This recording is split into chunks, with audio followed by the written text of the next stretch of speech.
Okay.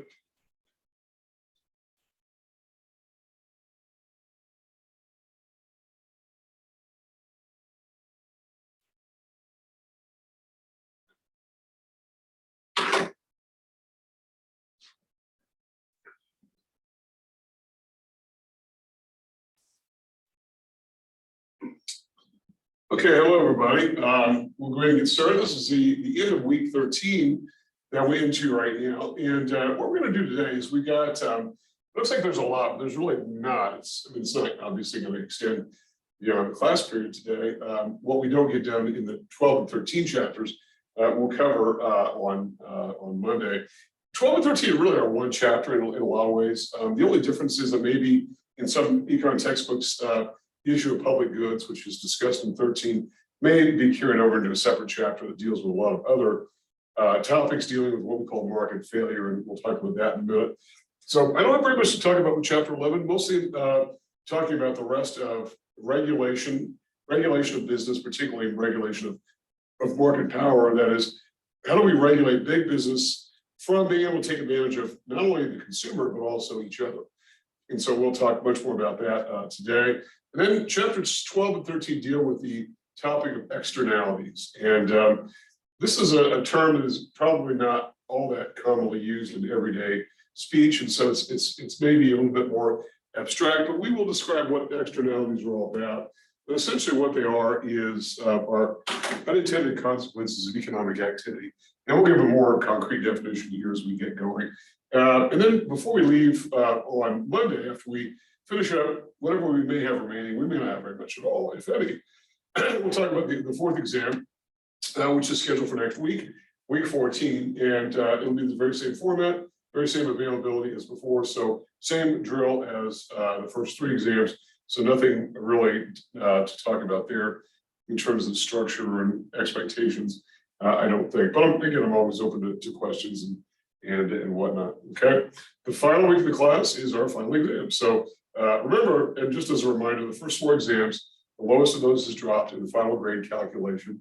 So there are 400 points possible to be earned, 300, which are 300 out of the 400 in these first four exams, and then the 100 points available for the final exam, okay, which is not dropped.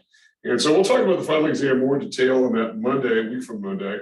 And then that Wednesday will be available. And again, you can take it in class or wherever you like on a campus testing center. Well, not wherever you like, but a campus testing center. And then, or you can take it in Brightspace, which seems to be the preferred method. And I think as we are beginning this, this rollout of the attend anywhere format, I think we're learning that I think most class members prefer to do as much as they can remotely, which is perfectly fine. I realize everyone's got busy lives and schedules and whatnot. So to the extent that works for you, then more power to you. Okay, so it's perfectly fine with us. I'm more than glad to have you in class, every class session. But if you feel like it's better to do it this way, that's fine too. At least you have the option. Okay, because people have technical issues too. Sometimes computers break down, or you lose your internet, or whatever. I mean, all kinds of issues that come up. And we certainly saw this during the pandemic when everyone was home. We had maybe siblings in the house who were, maybe a student CNN, we had a sibling who went to one of the high schools or whatever, and sort of bargaining over, maybe to put it mildly, bargaining over using computers and the internet and all that. So I realize there are challenges that people may have with the technological aspect, but I think as we now become more comfortable with this mode of delivery, and I think most people probably are, with it, then I think that's probably the preferred means by which people want to access some of their classes, not all. And I realize fully that a lot of students do not sign up for this because they would just much rather go to class traditionally, and that's a way to do it as well. Okay, so let's go ahead and start talking. Let's finish up talking about chapter 11 and talk about market power and what market power is. So market power is essentially defined as the ability of big firms to really control pricing, product availability, output decisions, the form of the product. They can also do things like erect barriers to entry to prevent new competitors from coming in. All those are elements of market power. And so to measure market power, one of the big aspects of this is market share as a measurement tool. And market share is a term that is probably familiar to most of you. And certainly if you've taken marketing courses before, market share is expressed as a percentage, and it's very simply the total revenue earned by a firm, not profits, not costs, but total revenue earned by a firm divided by the total revenue of the entire market. However that market is defined. You could say in the Denver area, we've got 34% market share. In Phoenix area, 26% market share. So it depends on however you are defining the market, okay?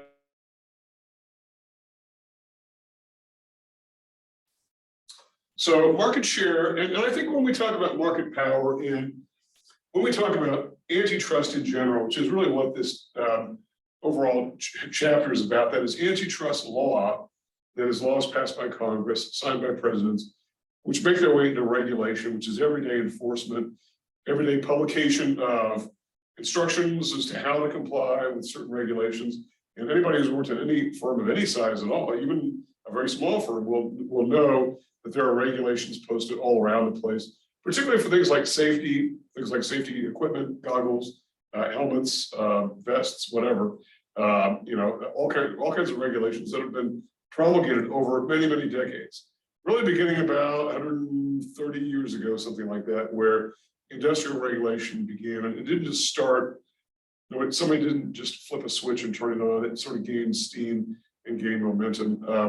And there are opponents of regulation in general who think that maybe regulation goes too far, and they may have a bit of an argument in that regard. I think the banking industry certainly thought that regulation post Great Depression was extreme, and it probably was extreme. There were regulations that made really no sense whatsoever, or became really rapidly outdated, and just didn't even fit the times. And so, as a result, there needed to be some modernization.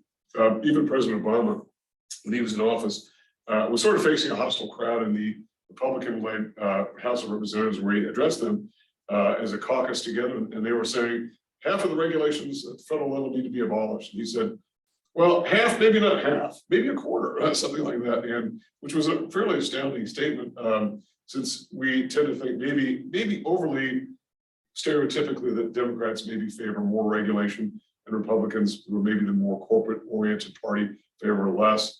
I thought that was a rather interesting statement, that he was willing to look at some deregulation. I think that might have been fairly late in his presidency. I don't think that got too far away during those years, but it's interesting that there is this pushback that exists from time to time.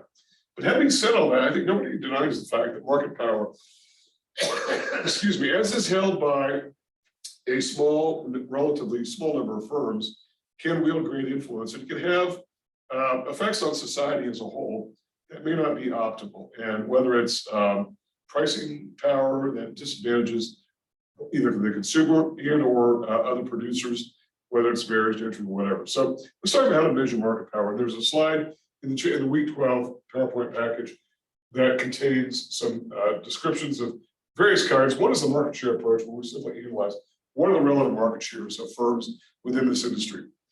It's one way of looking at it, but just taking market share alone is only part of the picture, because we have to go a little bit further. So one approach that sort of came in the aftermath of just simply looking at a very quick and dirty measurement called market share was to take what was called the four-firm concentration ratio, sometimes called the Cr4 ratio, which simply took the top 4 firms in an industry and sort of summed up their market shares together.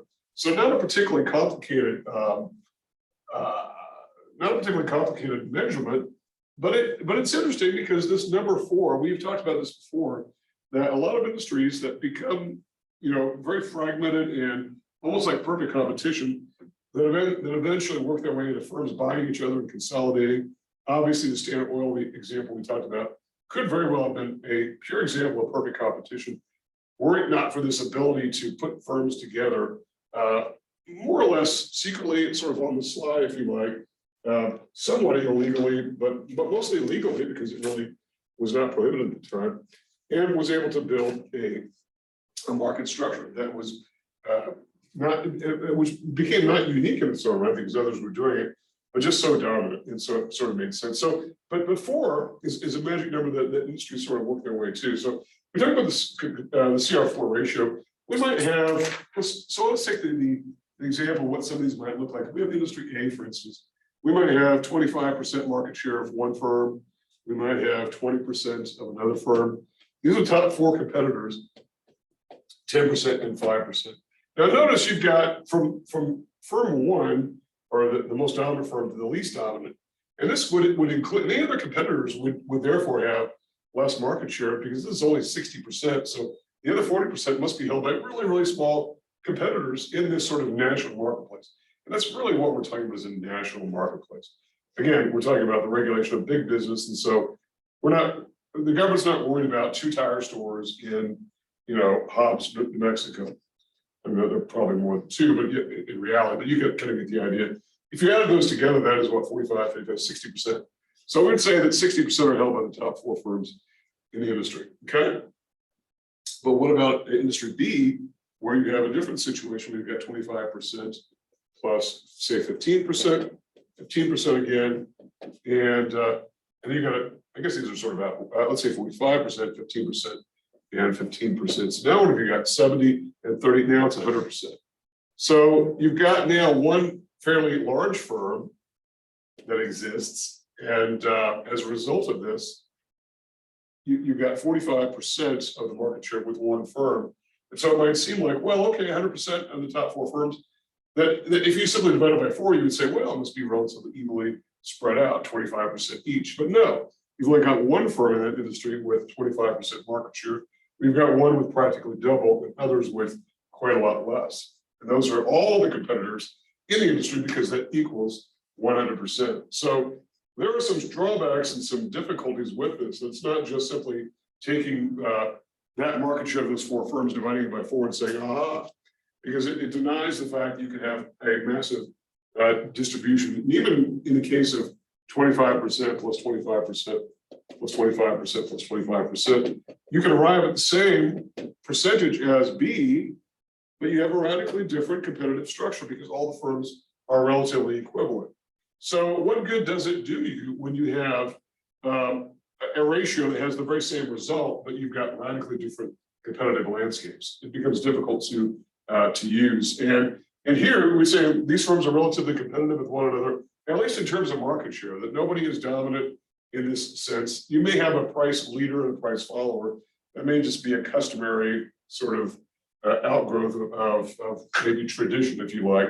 I think for a lot of years, United Airlines was sort of the price leader in airline pricing, but it wasn't the fact that they were overly dominant. They were big, they had a large market share, but they weren't the only game in town, because you had others, and you still have others in that particular industry. So what good does it do to have a measurement that tells you how strong or how weak competition is in a market if you're going to get the same result? And by the way, what if you had the top 4 firms that were equivalent? You had 15, 15, 15, and 15. You know, the same result as this, but you'd have no firm that even would have even a fifth of the market share. So that it doesn't. So there are some real shortcomings with this particular measurement. So what was the result? What was the solution to this? It was something called the Herfindahl-Hirschman index, simply sometimes called the Herfindahl index or the H index, and it basically takes these market share percentages as integers, and so 25% would be 25, and then squaring them. Now, what happens when you square these particular values? You square them and they magnify, they exponentiate their power.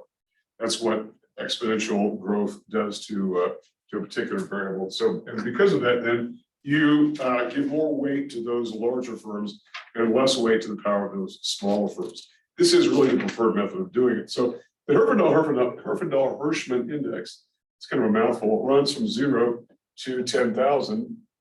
And it's just an index, it's not dollars or percentages or anything like that. And how you get to 10,000 is if you have a firm with 100% market share, and then square it, you would get 10,000. So that's how you get to that particular variable there. So if we were to take industry A here and to sort of square these particular values, what would we end up with here? We'd have 25 squared plus 20 squared plus 10 squared plus 5 squared.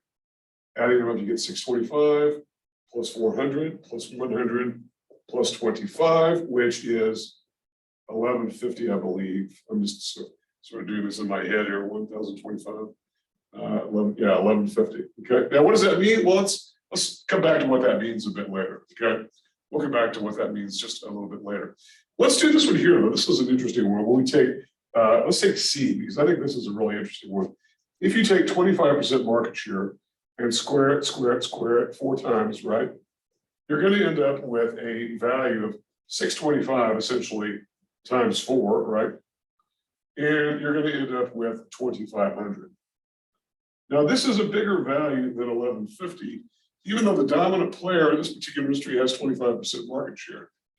But here you're saying that the industry itself there's more market power among all of the competitors, and these are all the competitors that you could round up in order to include it. So if you've got a firm, and by the way, if you have a firm that's got 1% market share, well, 1 squared is 1, which is a pittance in a 10,000 index, an index that runs from 0 to 10,000. So I know that we talk about concentration, and I think I mentioned that, you know, there were the magic number 4 seemed to be something that a lot of oligopolistic industries sort of gravitated to. And I said that there are certain industries like tobacco and like production of things like beer and whatnot, where there are a lot of really tiny players, because people always say, well, you've got this beer out here, but if you take their market share, which is less than 1%, and square it, it makes practically 0 impact on the market. There is no movement of the market. When you compare it to maybe say a market share with 40, then you square that, you get 1,600, and that puts you much closer on the way to 10,000. But here's the real interesting impact here, is that if you take an index, or take an industry that's got a massive concentration, and you end up, and let's just take the example of the most recent antitrust example that was really big, made a lot of press. That was the Microsoft example, where Microsoft had somewhere around 90% of market share in operating systems. And yes, there were other competing systems, but let's just say that all those together were one firm, and they were not.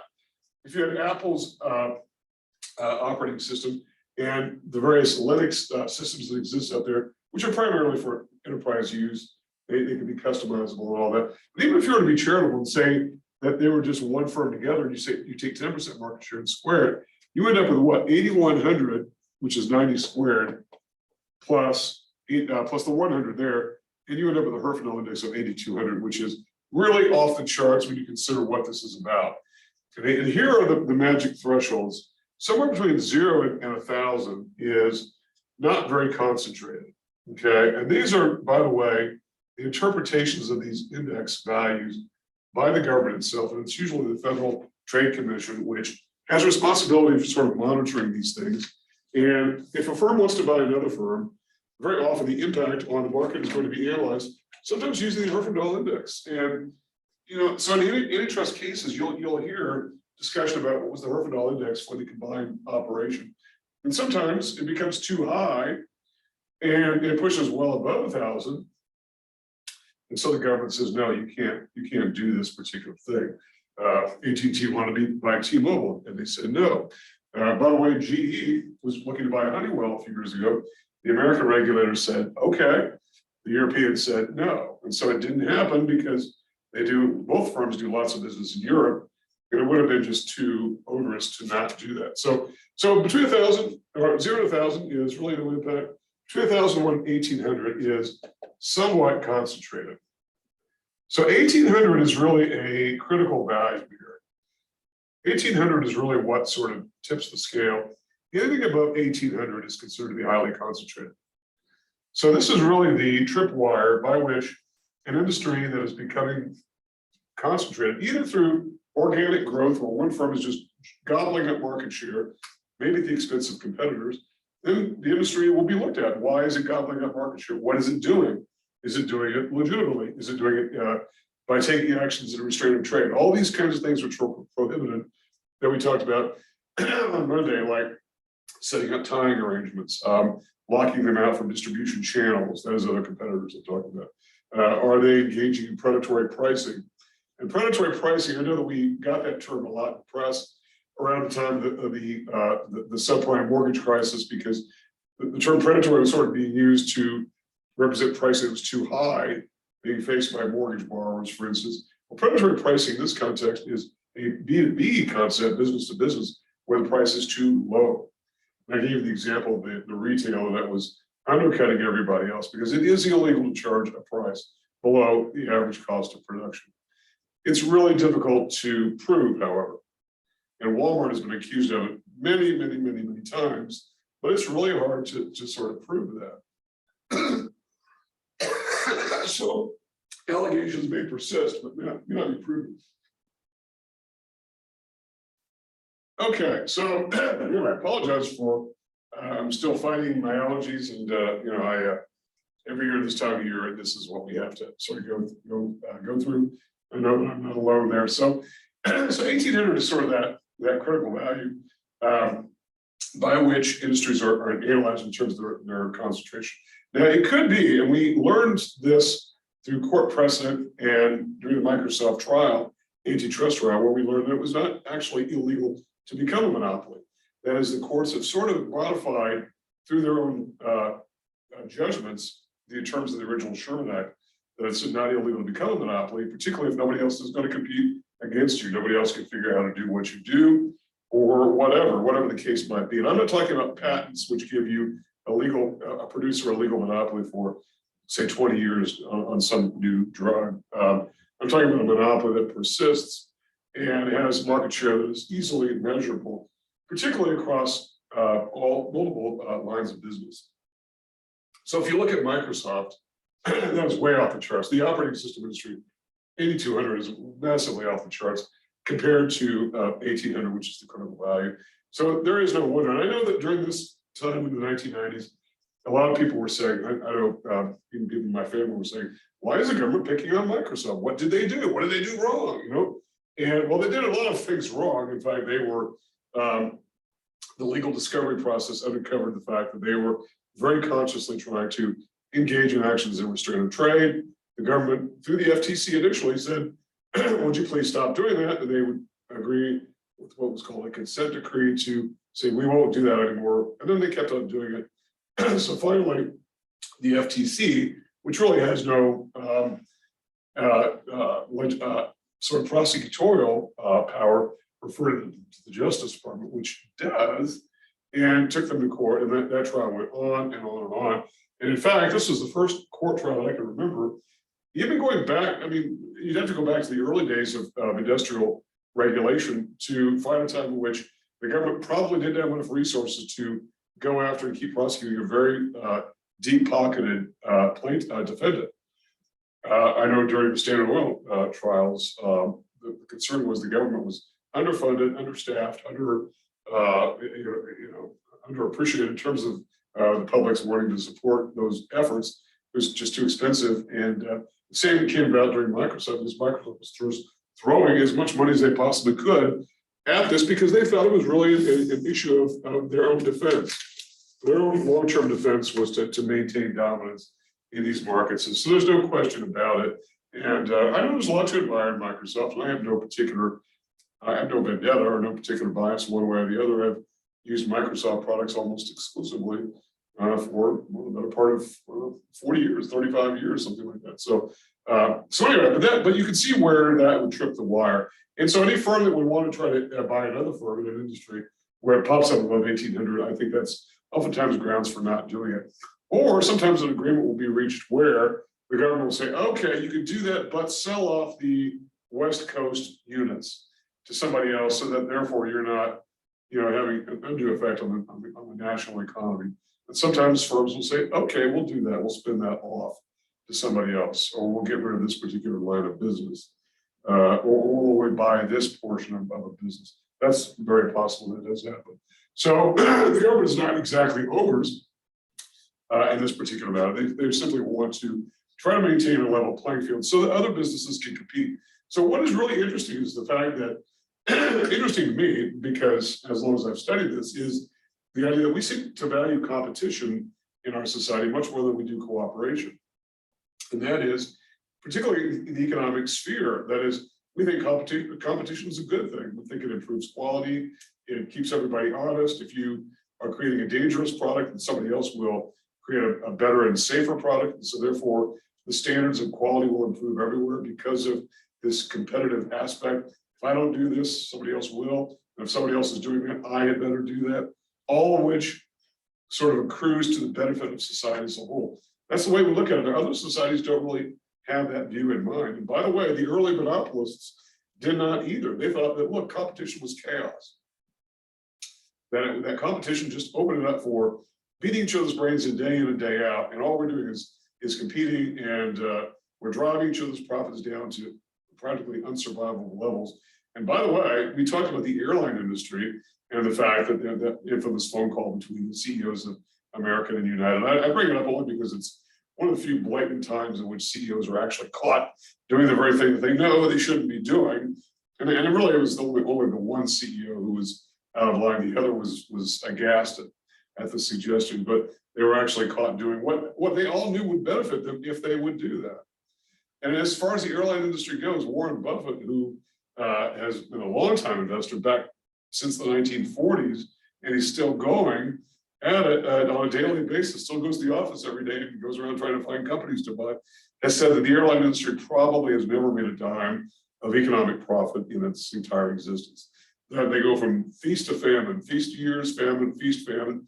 The good years balance out the bad years. And from an economic profit standpoint, not an accounting profit standpoint, they probably have never made any profit whatsoever. I think that's very interesting. It's a zero profit industry, despite the fact that it's oligopolistic, which sort of is one industry that may stand in defiance of that whole idea of long-run economic profit being possible.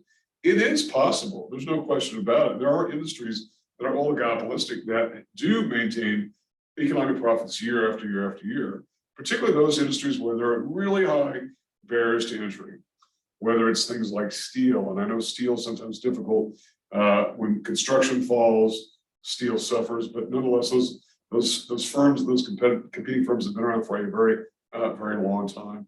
Broadcasting, going strong. Insurance, no question about it. The insurance industry has probably been the most consistently profitable industry over a very long time period. And I know that we sort of linked insurance with monopolistic competition, but in some cases, I think that you could say that there are oligopolistic tendencies, particularly in the area of reinsurance, which is sort of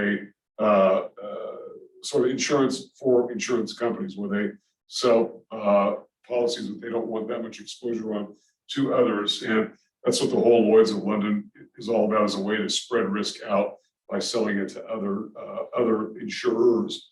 So, and that's getting off the topic a little bit, but it's the idea that market concentration sometimes results in lower economic profit. We're saying that it should be expected, particularly to the degree that entry barriers can be erected. But in the case of some industries, and you would have thought that it's difficult to get into the airline industry, that sometimes, economic profits do go to zero. By the way, there was a story yesterday about remember we talked about the legacy industry, that is the original competitors and the firms that they bought up, United, Delta, American, all that.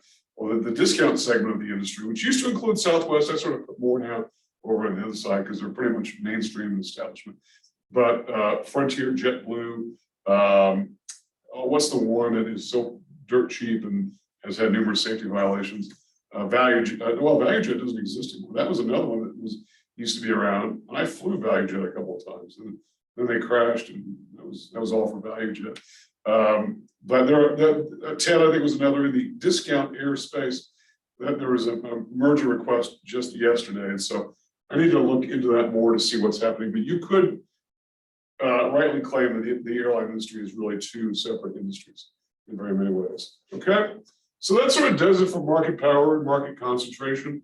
And if there are no questions for me, I don't know if there's anyone on the live Zoom link here, so I will just go ahead and keep on, I guess, talking to myself here. And as I get older, that may be the natural state of things. So let's talk about chapters 12 and 13. I will probably try to take these more or less in order. That is to talk about negative externalities first, positive externalities second. And then there's an interesting discussion that about public goods, and I'm going to sort of wrap up our conversation about externalities with that particular discussion, either toward the end of the class session today or on Monday, okay? So let's talk about what externalities are. So up to this point, we have talked about markets, okay? And we've basically said that markets are more or less closed systems, at least in terms of being very much able to define the players, okay? So if you just go to the basic market model, where you've got quantity, and you got price on this axis here, and we've got a demand function here, and a supply function there, and whatnot. Well, we know who's who, right? We know the demand side of the market, and we know there's the supply side of the market, and whatever kind of benefit and costs are going to be generated are going to be captured within that particular market. And if you're not, and we, in fact, even went out of our way to suggest that if you are not on the demand side for a particular good because you don't meet that particular definition of the ability and willingness to buy goods, whatever these goods are at various quantities and prices, then you're not on the demand side at all. And so it really is none of your concern, I guess, what happens, right? So if you're the example I gave was smokers. If you're a non-smoker and the price of cigarettes goes high because of a government mandate or taxes or any of that, if you're a non-smoker, I don't know that you really care at all. You know, maybe if you're married to a smoker, maybe you care, but I don't know that really concerns you all that much. So these are private markets, and so as a result, we have private benefits being earned and private costs being incurred. And again, remember we talked about the marginal utility curve, which was really the building blocks of the demand curve. We said that the demand curve is itself a marginal utility curve. But even to sort of stretch that, remember we talked about economic actors. So it's going to step back really to week one, economic actors of households, business firms, and governments. We said all three of them are looking to maximize some kind of benefit for either themselves or the general public, okay? And with the private sector, it's maximizing their own individual benefit. Households are looking to maximize their own benefit. And when it comes to consumption, on the demand side, they're looking to maximize utility. But so that is the benefit that accrues to households that we simply call utility. When it comes to business firms, the benefit which they're seeking to gain is profit. They're seeking to maximize profit. So all economic actors are engaged in what's known as maximizing behavior. And then where does government fit in? That third sort of block in the circular flow model, what is government seeking to maximize?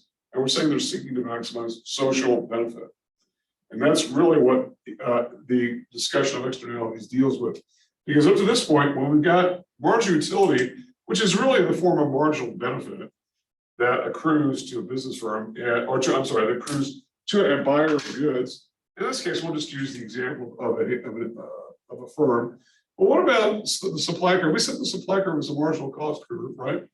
So there's nothing that's terribly different about that.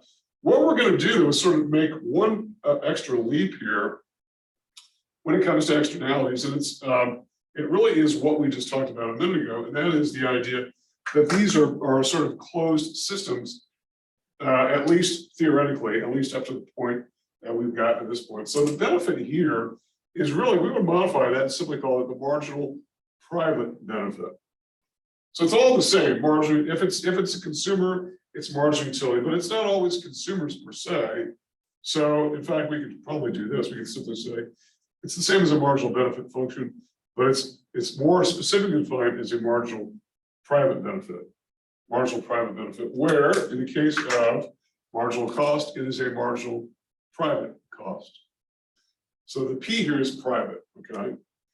And this is not the same MPC. For those of you who've taken macro before, there's an MPC, that's a different thing altogether. So let's not try to get confused about that.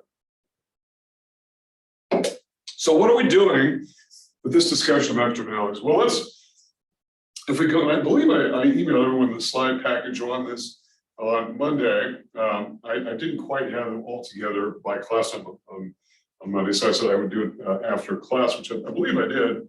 But if I didn't do it, I scratched off my to-do list, but I have been known to scratch things off my list that I did not do. So if I didn't, let me know, and I'll be sure to email those back out to everyone. And it's not a very particularly long package. It doesn't really include much on the way of public goods, which is coming up in chapter 13. But I think it's sort of difficult to put the the form of explanation into a PowerPoint anyway. So this will sort of help organize the discussion today.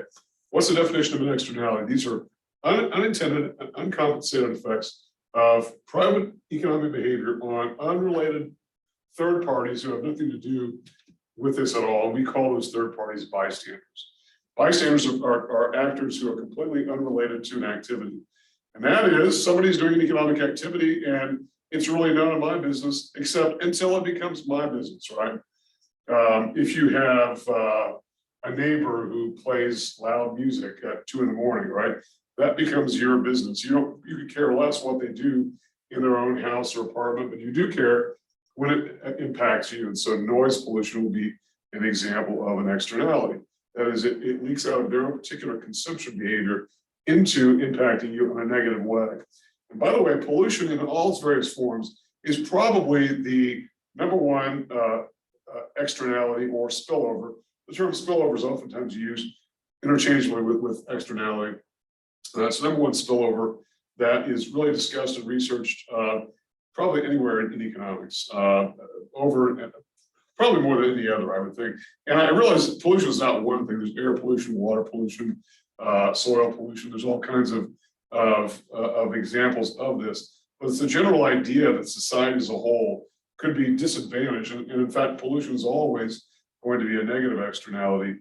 So the idea that society will be damaged by the private actions of actors who are doing their own thing for their own purposes, that's what the private sector is all about, can impact society as a whole, and that we bear the costs. In other words, the costs are forced onto us as society. And so the question is what to do about them, okay? So let's talk a bit about externalities. We'll talk first about the case of negative externalities. And so we've really got 2 kinds of externalities that exist. And the first of these are production externalities, which is probably the one most common that is discussed in economics textbooks and economic literature in general. These are created by businesses in the normal course of business. And when they're positive, they provide a marginal social benefit, which we'll talk about in a minute. In negative cases, a marginal social cost, we'll talk about that. And then consumption externalities, which are spillovers conducted by ordinary consumers. Okay, so let's talk about negative externalities first of all. And I'll get to this idea of social benefit and social cost. So let's take the case of a negative externality first of all. And once we get to the definition of what these externalities are, then we'll talk about some positive externalities. Then I think we'll sort of circle back to talk about what to do about externalities. And so some of this might be weaving its way in and out of chapters 12 and 13. But again, for whatever reason, the authors decided to break these 2 chapters up. Oftentimes they go together. So hopefully this will not represent difficulties in following along. I don't really think it will. So again, we're going to put a dollar value on the vertical axis, mostly because we're overlaying cost with price of goods. And so as a result, it's dollar denominated, and we use the same Q value there. So again, let's create the graph that we are all now very much familiar with. And that is a downward sloping demand curve, right? Just a generic demand curve, which we're going to say is a marginal private benefit curve, right? Same thing. And again, we'll talk here first about negative externalities. And so we've got a supply curve, which is the same as a marginal private cost curve. Okay. And then we have an equilibrium condition where, again, it's the very same equilibrium we've talked about before, where we have a equilibrium price and an equilibrium quantity right there. Okay. And we're going to sort of modify this by saying that these are the market quantities and market prices, because we're going to see there are a couple of, we will not put stars by the other examples of these particular coordinates as we drag them back to the axes, but we'll see how we measure the intended effect or the unintended effect and what to do about it. So what about a negative externality? A negative externality is anything which spills over from one actor onto another. Now let's talk about these from the standpoint of both production and consumption externalities, okay? So let's talk about some examples, okay? And let's talk about negative externalities first. Negative externalities, and let's talk about some examples here. And then I'll get into the measurement of them. So we've got positive and negative. One thing I do want to talk about here is I'm sorry, but we've got production. I'm sorry, production and consumption. We're talking about negative externalities, production externalities and consumption externalities. And what are some examples of these? Well, from production externalities, first of all, I think probably the biggest here is pollution, almost without a doubt. Pollution is an example of a negative externality. I just mentioned that to the point where I think the vast majority of the research in this particular area of spillovers has concerned pollution. And in fact, you can't really turn on the TV and watch any kind of a news segment or whatever without, or news show without coming across oftentimes some discussion about global warming, global climate change, oftentimes as a result of pollution, as a result of human activity. And I don't know why those who are against the idea of global climate change are somehow saying that if it is happening, but maybe it's not due to human activity. I don't know that there's a real difference one way or the other. First of all, I think there is. I mean, what else would it be due to? Why would we go from massive climate change where we've had relative stability over many thousands of years, and then suddenly it's now changed? I mean, what else would it be due to? Aliens, or it just doesn't make any sense, that particular argument, at least in my opinion. If you have a different view, that is your business entirely. So pollution would be one of those. What is another? So again, we're talking about bystanders suffering the effects of this. And this is a real thing, though. Pollution's been around for a very long time. And in the early days of industrialization, it was very clear that producers didn't really care much about pollution. In fact, if anything, it was sort of viewed as, you know what, this is the price of progress. You want jobs, and you want good jobs and high wages and the ability to save for your retirement and all this. Well, this is what you have to go along with. You have to accept the fact that we are creating pollution. So maybe there are some cities in this country that aren't particularly pretty because of lots and lots of pollution, but this is the price to pay for progress. I think we're sort of beyond that particular line of thinking. But I will say this, though, there were a series of Clean Air Acts and Clean Water Acts as recently as the 1970s. And there were businesses who were saying, look, this is actually going to destroy capitalism itself if we try to put these controls on our production activities. Well, it didn't, obviously, because capitalism is going strong. And we've made remarkable progress. We really have. I know that the global climate change that we're talking about is oftentimes due to carbon release, which is a little less visible than outright pollution of things like hydrocarbons and things like that, although it depends on where you are in the world, I suppose. But I can tell you that when I was a kid, in the early 70s, I would have to sit at the bus stop and in the morning, and the air would be blue because we lived really close to a fiberglass plant. Not the sky being blue, the air was blue, to the point where we would hear the school bus long before we saw the school bus because it was too smoky. And it'd be about 50 feet away before we begin to see it. And then that would only be because he turned on his red lights and it would come into view. That's how polluted the air was where I grew up. It was awful. And, a lot of people in that area have respiratory problems. And the fact that I'm coughing and hacking today, I don't think is a reaction to growing up in that particular area. But who knows? I mean, I guess I should pursue a lawsuit. I don't know. But that area now is much, much cleaner, no question about it. And the government came down like a ton of bricks on that particular firm, and they still are in existence. They still employ lots of people, pay high wages, and all of that. Capitalism did not come to a screeching halt. So that's an example of a negative externality and it's probably of all the externalities, positive, negative, production, and consumption. This is probably the most prominent of all, pollution, but also things like unsafe products. Now, unsafe products, this is also interesting because in the early days of the Industrial Revolution, products were oftentimes much more dangerous than what they are now, and particularly automobiles. In fact, there is some thinking that the dealership system arose initially because it was a way to insulate the producer from the consumer by saying, okay, yes, you bought a car that was dangerous, but you didn't buy it from us, General Motors, you bought it from this dealer. Go after the dealer, and then the dealer saying, well, we didn't make it.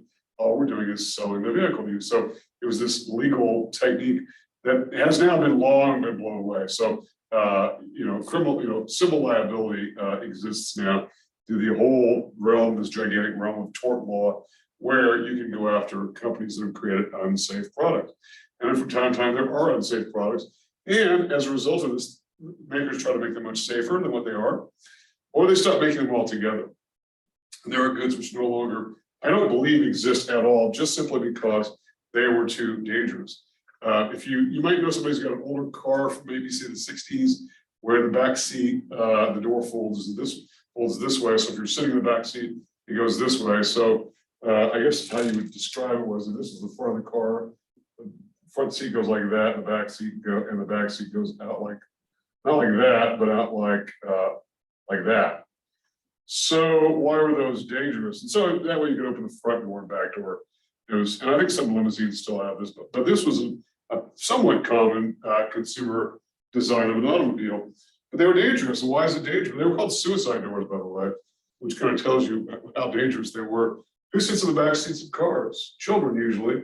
And they do what? Well, if your children are like mine, they do stupid things from time to time, like opening the door at 60 miles an hour, which fortunately my children have not done. And now they're strapped in anyway. But before seatbelts were required and airbags and all that, you could open the door and boom, the door flies off, and so does the person holding the door. Very dangerous product. They mostly don't exist anymore. The liability is too extreme. And I know there are some makers, I think you see them with limousines from time to time. And I did see a car not long ago with those particular doors. I don't believe it was made in America. But that was an example of a pretty unsafe product. And I don't know that the car makers really even thought about it, gave that much thought. And if they did, they maybe said, well, we'll deal with it.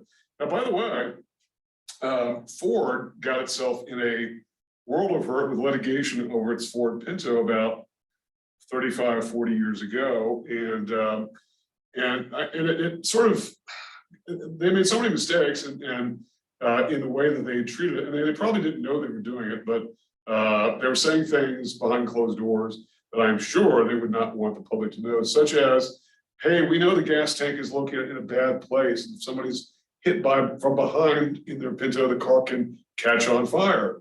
You know, cars don't usually catch on fire in collisions, but they could if the gas tank is in the wrong place.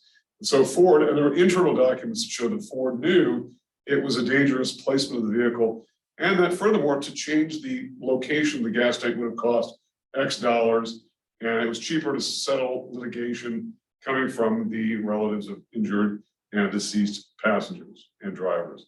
That obviously, how do you think that played with juries? Not very well. And so the Ford Pinto no longer exists, and I'm sure they changed that around. And I can't even imagine firms today even talking that way behind closed doors. It's cheaper for us to settle than to fix the product. I think today a firm that would do that would probably be run all the way out of business if that were to happen. I could be wrong, but I think that's an example. Unsafe products. The only other unsafe product I think that sort of comes to mind that doesn't exist, I don't think, are lawn darts. And again, I think I'm probably the oldest person on this particular video. Lawn darts are basically needles with wings on them, and they were used. It was just a picnic type thing that people would play. But they were sharp, and they had wings, and they would go different places and hit people, and injure people, or whatnot. I haven't seen those sold for a very long time. Those were everywhere when I was a kid. That and diving boards, which were everywhere when I was a kid. Diving boards really don't exist unless you're competing, and then you can't really find them anymore. They're considered to be very unsafe. I don't know what makes diving boards unsafe, but I will take the people's word for it that they are unsafe for whatever reason. So unsafe products create a negative externality.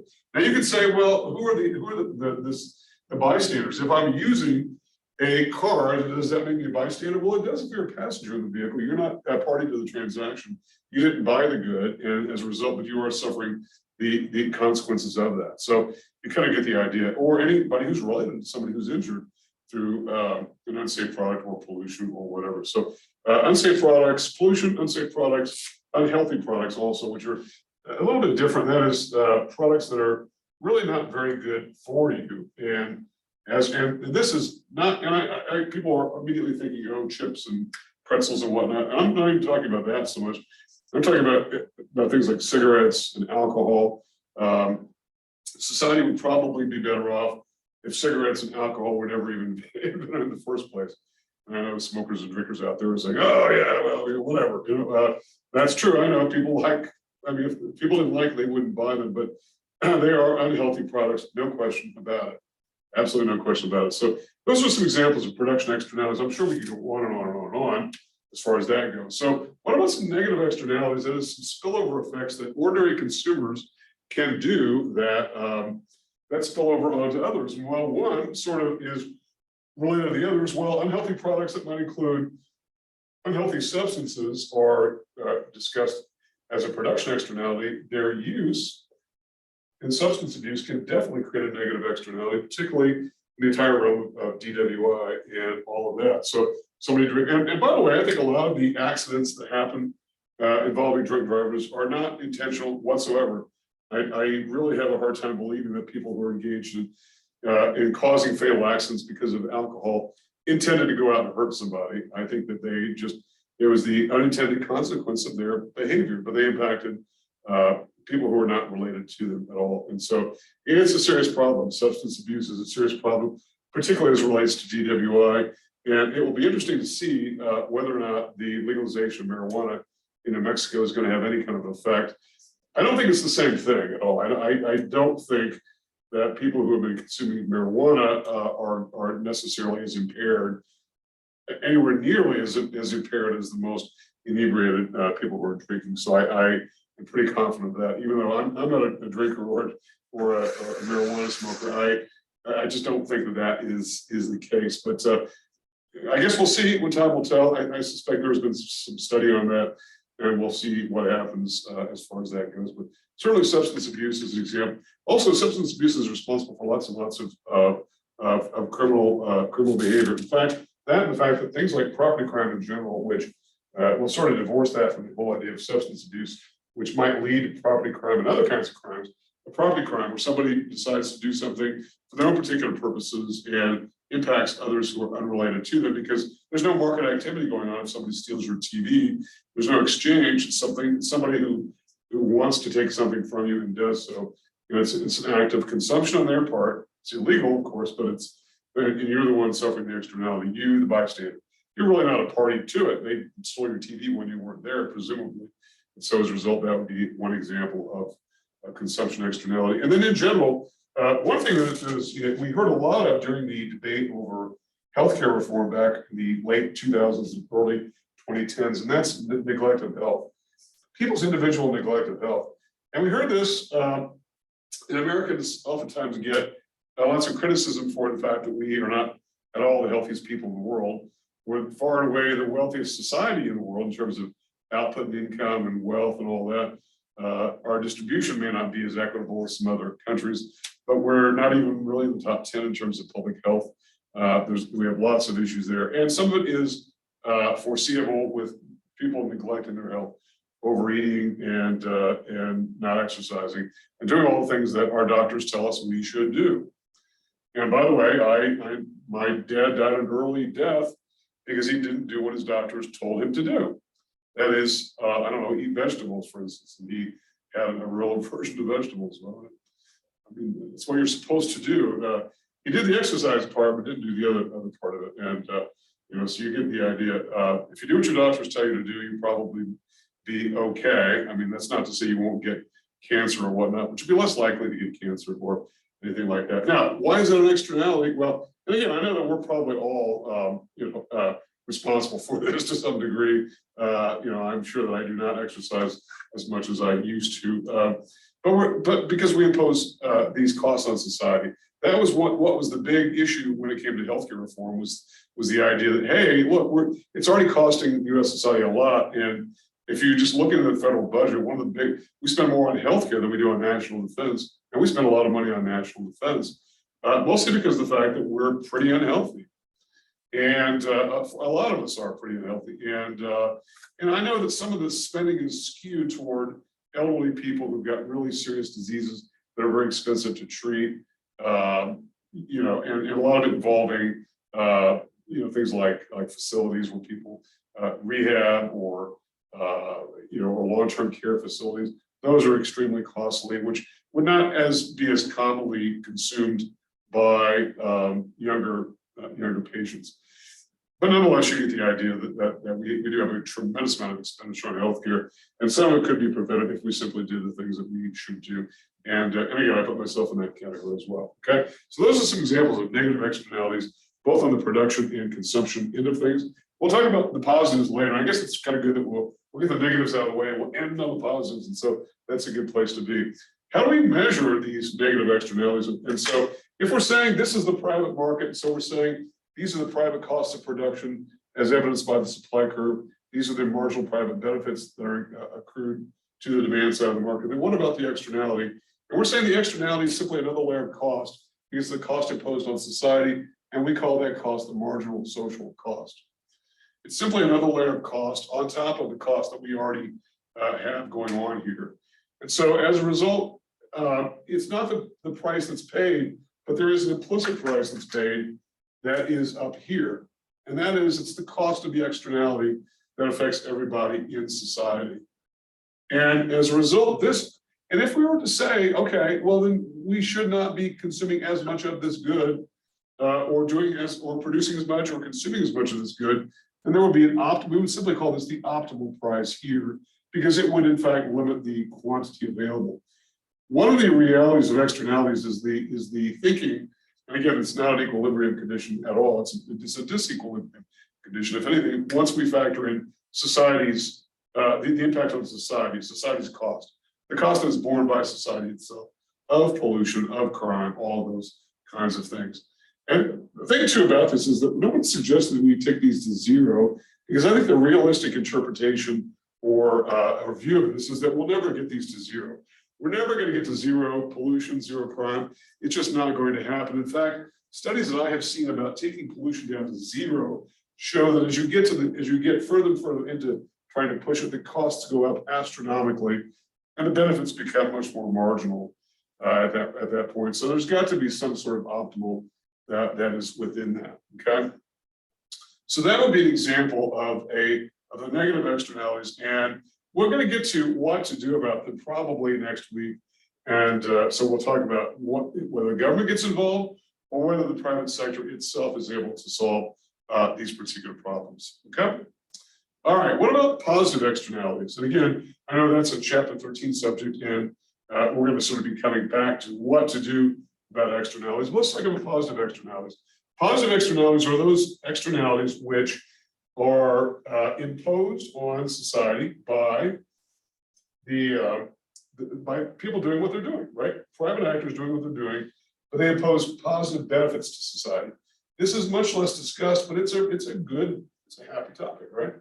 It's a happy topic to talk about. So what about positive externalities? Oops, let me keep the same color here.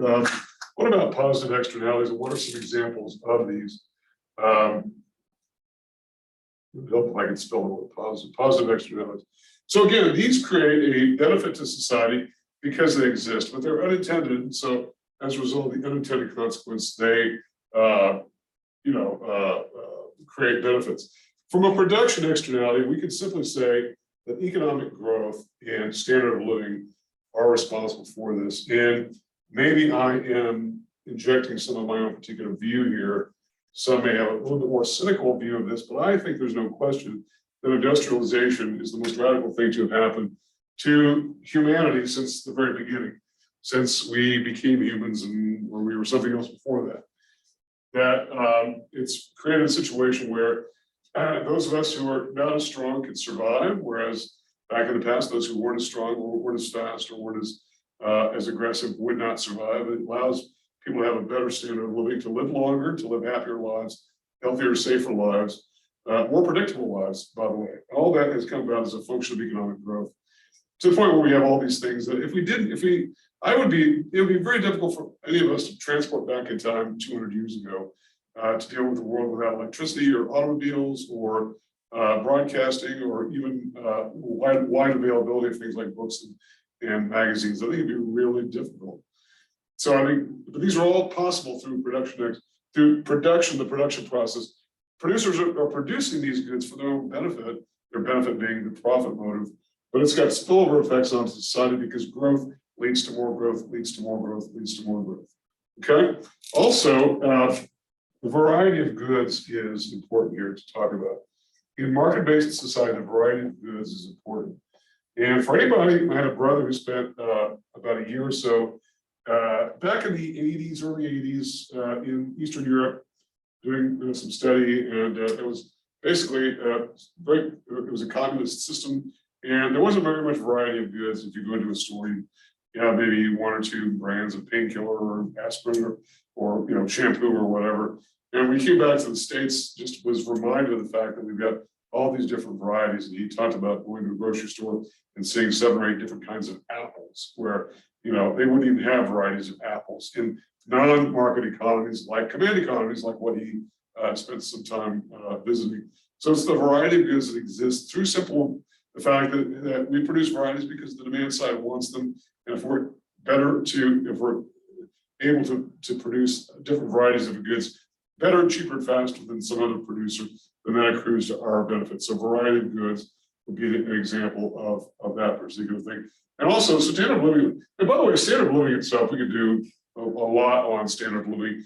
If you were to try to document and measure standard of living, what would be the kinds of things that you would want to study? Things like life expectancy, probably, but also other things as well. In fact, excuse me a second here.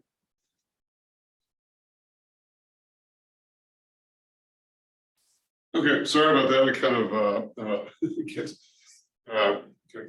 can lose my voice, especially the longer I talk. But standard of living would include things like life expectancy. But also, as I was about to say before I lost it there, I saw a study once that measured things like number of bathrooms in houses, which seems pretty mundane. But that would be an example of how, as our standard of living increases, we tend to have more bathrooms in houses and offices and whatnot. Things like closet space, which has increased dramatically. If you ever look at older homes and find just a really small amount of closet space, it's simply because of the economic growth and the variety of goods that we've got available in order to fill those things up. So you get that sort of idea. Standard of living is a big, it's not just life expectancy, it's not just well-being and leisure time and all that, but it's all those sorts of things. Okay, so production externalities. Also, you could also talk about a lot of other things, such as the interconnectedness of society that industrialization has brought about, particularly through transportation. Where societies prior to mass transportation or effective transportation were sort of disconnected from one another. And so these regional differences that really beset the country in our early days really were magnified, mostly because of the fact that Southerners didn't really know Northerners very well, and they didn't communicate. And as a result, the systems that they had in the South looked completely alien and bizarre to those in the North. And I think it was probably reciprocated elsewhere as well. So these regional differences, I think, are overcome by better technology and production. And so all these contribute to standard of living. What about consumption externalities? I'll give you one that, and this is not something I pulled out of the hat because of the COVID, but things like vaccinations or immunizations. And I've been talking about this for years. This is not some sort of effort to promote the COVID vaccine, although I would think you'd benefit to probably get it. We all have to have it in order to be working here. But vaccinations, which have been around for a very long time, and which I've been talking about for a very long time, why does it bestow an externality? There's a benefit onto somebody who's not even connected with that, because we vaccinate our kids usually, so they don't get diseases that would be infectious, but they also don't spread those infectious diseases to others. The same with things like flu shots. We get flu shots not because we care about everyone else, we get them because we care about us not getting the flu. But yet, if we don't get the flu, we also don't pass the flu on to others. And the same goes with any kind of vaccination or immunization that has that particular effect. And one of the big things, by the way, in development economics and development in general, that is going to countries that are less developed, much poorer, often remote, in rural areas, one of the very first things that is done is immunizations. And that is something that have immediate benefits and can arrest any kind of early death. Because there are parts of the world in which people do die early from things which are very easily preventable. So the fact that we get them is a good thing. Also, another thing is about pursuing education. That better educated citizens tend to be better citizens. It is believed, and I am in this business because I do believe that. I don't say it because I'm in this business. I'm in this business because I do believe it. I think it makes better citizens, the better educated that we are, the more broad-minded we are, the more flexible we are in our thinking, the more progressive we are. One of the things about, say, getting a college degree, which I hope everyone in this class is able to get, is the fact that it sort of signals to the world that you're able to accomplish something, and that it's something that can't be taken away from you. If you earn it legitimately, that is, it can't be taken away. It's something that's yours forever, and it bestows upon you that particular status, and it helps you get promotions, helps you get hired. It has that particular benefit, but externalities are outside of you, the consumer. It has to do with benefits on society. Better educated citizens make better citizens in general, because they tend to be less involved in criminal behavior, unethical behavior. They tend to have a much better performance as citizens. So I think that's a really interesting point to talk about. Also, one other that's maybe a little bit controversial, that's property ownership. And we tend to think about home ownership, but it's not just home ownership, it's any kind of property. There is something called the endowment problem in economics. It basically says that if you are not endowed with ownership of some good that you're using, then you're not going to take care of that good. If you run a car and you run over a pothole, you probably could care less. If it's your car and you run over a pothole, it's going to be a different story, right? People tend not to take care of things that they don't own. If you own a home, you tend to take care of it. But where the externality lies is if you take care of your home, it has a positive effect on your neighbors as well. The opposite of that would be neglect of one's home has a negative externality on one's neighbors, because it brings down the overall appearance and comfort and desirability and attractiveness of the neighborhood. So taking care of one's home through ownership oftentimes has a beneficial effect, and that's why home ownership has been encouraged by the government for decades, and certainly well before the mortgage mania of the early 2000s. The government was fully behind trying to get people to own homes to the extent that they could. Now, home ownership is not for everyone. I think there are probably a lot of people who probably should not own homes simply because it's a big responsibility, a big cost, and maybe they're not particularly ready for that. But nonetheless, for those who are, it's a benefit. Okay, so those are some examples of positive externalities. To sort of wrap this up here, what's the benefit? How do we measure it here when it comes to measuring these particular aspects? So let's just take the original graph here. We got a supply curve, which is a marginal social cost curve. Now that we know how to define that, right? So it's a marginal social cost curve. We've got a demand curve, which we're simply going to call the marginal private benefit curve. And as a result of an externality, it's a positive externality, we get the marginal social benefit. So as a result of this, the original market price and output remain here, and we're simply going to call that the market output and the market price. It is an equilibrium condition because it meets the characteristics of equilibrium. But there's an optimal amount that is greater, that a society could do better off by having more of these goods. We can do better off by having more vaccinations, more education. And by the way, when we talk about what to do about externalities, it often sounds like the discussion is what to do about the bads. And that is true. It seems like we're always looking at talking about what to do about bad things. What about the good things? Well, government has been very much involved in trying to deal with all of these goods, vaccinations, education, all of these sorts of things that they've been involved in.